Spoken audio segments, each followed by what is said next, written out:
నా పాదాభివందనాలు తెలియజేస్తుంది. ఈ కార్యక్రమానికి పిలిచిన వెంటనే వచ్చినటువంటి గౌరవనీయులు పెద్దలు ఉమాపతి నాయుడు అన్న గారికి, గౌరవనీయులు పెద్దలు భాస్కర్ రెడ్డి అన్న గారికి, అదేవిధంగా విట రమేశయ్య గారికి, మరియు మధుసూదన్ శర్మ గారికి, గోపాల్ రెడ్డి అన్న గారికి, రంగస్వామి అన్న గారికి, మరియు రామకృష్ణ అన్న గారికి, బుద్ధారెడ్డి అన్న గారికి, శ్రీకాంత్ రెడ్డి అన్న గారికి, ఉమ్మి సలీం అన్న గారికి, మరియు నా తోటి అన్నలకు మరియు ప్రెస్కు, అదేవిధంగా గుడిసె కృష్ణమ్మ సేవా సమితి టీంకి అందరికీ నా హృదయపూర్వక నమస్కారాలు తెలియజేస్తున్నాను.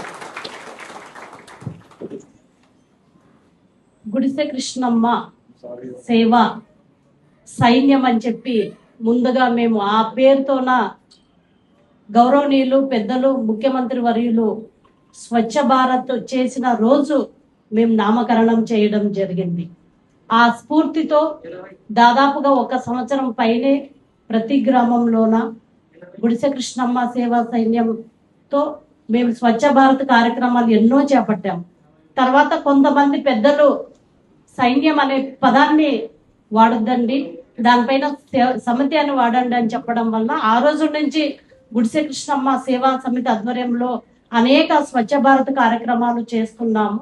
కానీ దాంతోనే ఆగిపోకుండా ఇంకా అన్ని వర్గాలలో మనం వెళ్ళాలి అనే లక్ష్యంతోన ఒకరోజు మా టీం సభ్యులందరూ కూర్చున్నప్పుడు, అక్క మనం కూడా ప్రోత్సహిస్తే బాగుంటుంది కదా విద్యార్థులకి, నారా లోకేష్ గారు సగర్వంగా అని చెప్పి పేపర్లోన ప్రకటించారని చెప్పి చెప్పడంతో మాకు కూడా ఈ ఆలోచన వచ్చింది. బట్ ఆలోచన వచ్చిన 1 month తర్వాత దీన్ని కార్యరూపం దాల్చడం జరిగింది.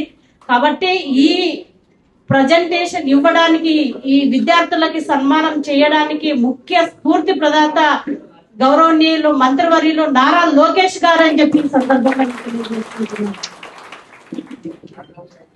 అన్నవాళ్ళు చెప్పినట్టు అందరూ చెప్పారు, నేను 1 minute లో ముగిస్తాను. చాలా చక్కగా చెప్పారు. ఇక్కడ ఉండే వాళ్ళు ఆల్మోస్ట్ అందరం కూడా స్టేజ్ మీద ఉండే వాళ్ళం 99% గవర్నమెంట్ స్కూల్ చదివిన వాళ్ళం. నేను కూడా చాలా అసలు ఏం ఇది అనేది కూడా, ఎందుకంటే ఇప్పుడు మీకైనా చాలాగా ఉన్నాయి, మాకు అట్లా ఏం లేదు. పొద్దున్న అమ్మ వంట చేస్తే అదిగాక మాకు కోసిక నుంచి కొల్మన్పేట 7 kilometers బస్సులో వెళ్ళాలి. చాలా ఇబ్బందులు పడ్డాం. 5వ క్లాస్ వరకు మా ఊర్లో చదువుకున్నాము. తర్వాత 6వ క్లాస్ నుంచి 10th కోసిగి 7 kilometers బస్సు వెళ్ళిపోతే నడుచుకుంటూ వెళ్ళాలి, లేదంటే ఆ రోజు ఆబ్సెంట్. కాబట్టి విద్యార్థులు, గవర్నమెంట్ విద్యార్థులు, ప్రైవేట్ వాళ్ళకి చాలా ఫెసిలిటీస్ ఉంటాయి అనేది కాకుండా ఇప్పుడు చాలా మంది చెప్తారు గవర్నమెంట్ స్కూల్లో వెల్ ట్రైన్డ్ టీచర్స్ ఉంటారు, వాళ్ళు చాలా చక్కగా చెప్తారు. ఎందుకంటే వాళ్ళు ట్రైన్ అయ్యారు కాబట్టి ఏ విధంగా బోధించాలి, విద్యార్థులకు ఏ విధంగా బోధిస్తే ఆ పిల్లలు బాగా తీసుకుంటారు అనేది వాళ్ళకి తెలుసు. కాబట్టి ఆ రకంగా మిమ్మల్ని మోటివేట్ చేస్తూ మిమ్మల్ని చదివిస్తూ, ఎందుకంటే ఒకప్పుడు 500 దాటాలంటే ఆషామాషిగా కాదు, అంత కష్టంగా ఉండేది. కానీ ఇప్పుడుండే పిల్లలు ఎంత స్మార్ట్ అంటే 100కి 100 తెచ్చుకున్న పిల్లలు చాలా మంది ఉన్నారు. నిజంగా చాలా హ్యాపీగా అనిపిస్తుంది ఆ పిల్లలు చూస్తుంటే. గవర్నమెంట్ స్కూల్లో ఒక పక్క టీచర్స్ చెప్తున్న వింటూ ప్రైవేట్ స్కూల్కి ధీటుగా మీరు ఇన్ని మార్కులు సాధించారంటే ఆషామాషిగా కాదు. కానీ జాగ్రత్త, నా అనుభవం దీంట్లో ఒకటి చెప్తున్నా. మా స్కూల్లో ఒక అబ్బాయికి క్లాస్ ఫస్ట్ వచ్చింది, స్కూల్ ఫస్ట్ వచ్చాడు అనమాట. స్కూల్ మాది 2 A సెక్షన్ B సెక్షన్.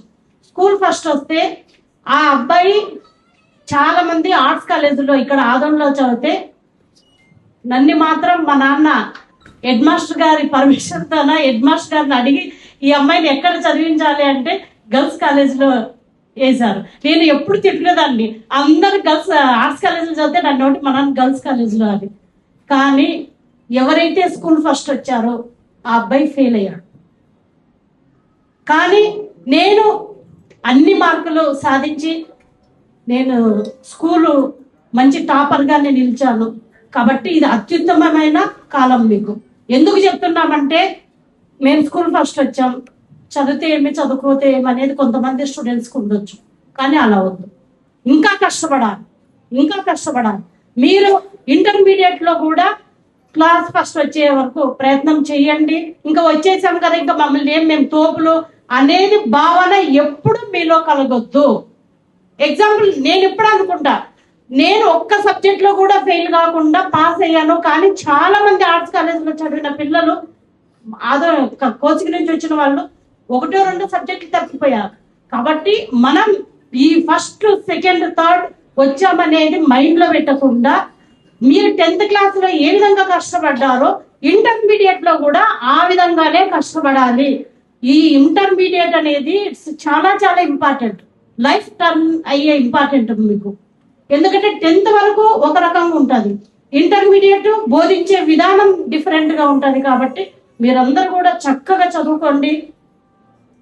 నేను చాలా మీటింగుల్లో కూడా చెప్తుంటా, అబ్బాయిల కంటే అమ్మాయిలకే ఎక్కువ ప్రిఫరెన్స్ కూడా నాది స్వార్థం అనుకోండి. ఎందుకంటే ఇంట్లో ఒక అమ్మాయి చదివినా ఆ అమ్మాయి వేరే ఇంటికి వెళ్ళి పెళ్ళై వెళ్తే ఆ అమ్మాయి చదివిన అమ్మాయి అయితే ఆ ఇల్లు మొత్తం వెలుగు నింపుతారు, అబ్బాయి కంటే కూడా అమ్మాయి. కాబట్టి ఎక్కువగా ప్రిఫరెన్స్ అమ్మాయిల్ని. చాలా మంది పల్లెటూరు వాళ్ళు ఏం చేస్తారంటే అబ్బాయిలు మాత్రం చదివిస్తారు, అమ్మాయికి పెళ్ళిడు వచ్చిందని చెప్పి పెళ్లి చేసి పంపిస్తారు. కానీ అది వద్దు. ఖచ్చితంగా మీరు అమ్మాయిని డిగ్రీ వరకు చదివించండి, తర్వాత మీరు పెళ్లి చేయండి. ఆ అమ్మాయి లైఫ్ లో ఎంత ఇబ్బంది వచ్చినా, కష్టం వచ్చినా తన కాళ్ళ మీద తను నిలబడేంత శక్తి, ధైర్యం అమ్మాయికి వస్తుంది. కాబట్టి ప్రతి ఒక్క తల్లిదండ్రులు కూడా ఇది గుర్తించుకొని, అమ్మాయి నాకు భారం అవుతుంది, పల్లెటూరులో ఇబ్బంది అవుతుంది. ఇందాక పెద్దవాళ్ళు చెప్పినట్టు వలసలోకి వెళ్ళినప్పుడు అమ్మాయిల్ని తమతో పాటు తీసుకెళ్లడము, స్టాప్ చేపించడము, ఎందుకంటే వాళ్ళ భయం వాడుకుంటారు. కాబట్టి ఇవన్నీ ఏమి లేకుండా దయచేసి అమ్మాయిలు కూడా మీకు మంచి అవకాశము, చక్కగా చదువుకోండి, మంచిగా బాగుండండి. అంటే మనం ఇంటర్మీడియట్ తర్వాత ఏ కోర్స్ చేయాలనేది ఇప్పుడు ఆన్లైన్ లో చాలా వస్తున్నాయి, వాటన్నిటిని కూడా చూసుకోండి అని చెప్పి ఈ సందర్భంగా తెలియజేసుకుంటూ, నిజంగా చాలా సంతోషం. ఇది ఫస్ట్ ప్రోగ్రామ్ అయినా పిలిచిన వెంటనే అన్నవాళ్ళు వచ్చినందుకు అందరికీ కూడా నా పాదాభివందనాలు తెలియజేసుకుంటున్నాను. నిజంగా నేను అదృష్టవంతరాలని. అన్న వాళ్ళందరూ కూడా ఎప్పుడు చెల్లెమ్మ చెల్లెమ్మ అని చెప్పి నన్ను ఇంత ఆప్యాయంగా పలకరిస్తున్న ప్రతి ఒక్కరికి కూడా పాదాభివందనాలు నేను తెలియజేసుకుంటూ, ఈ గుడిసె కృష్ణమ్మ సేవా సమితి ఆధ్వర్యంలో మరిన్ని కార్యక్రమాలు చేపట్టబోతున్నాం. ఎందుకంటే దీంట్లో ఎటువంటి రాజకీయం లేదు, కేవలం స్వార్థం లేకుండా స్వార్థరహితంగా ఈ కార్యక్రమాన్ని మేము చేపడుతున్నాం. మీలో కూడా ఈ ఎవరికైతే ప్రోత్సాహకంగా ఉంటుందో వాళ్ళని చూసి మిగతా పిల్లలు కూడా ఇన్స్పిరేషన్ అవ్వాలనే ఉద్దేశంతోన మా నారా లోకేష్ గారిని ఆదర్శంగా తీసుకొని ఈ కార్యక్రమాన్ని నేను చేపట్టడం జరిగింది. కాబట్టి ఇది నాది కాదు, మా టీం మొత్తంది. మా టీమే ఒక రోజు నన్ను దగ్గరుండి లేదక్క మనం చెయ్యాలి అని చెప్పి చెప్పడం వల్ల ఈ కార్యక్రమాన్ని ఏర్పాటు చేసాం.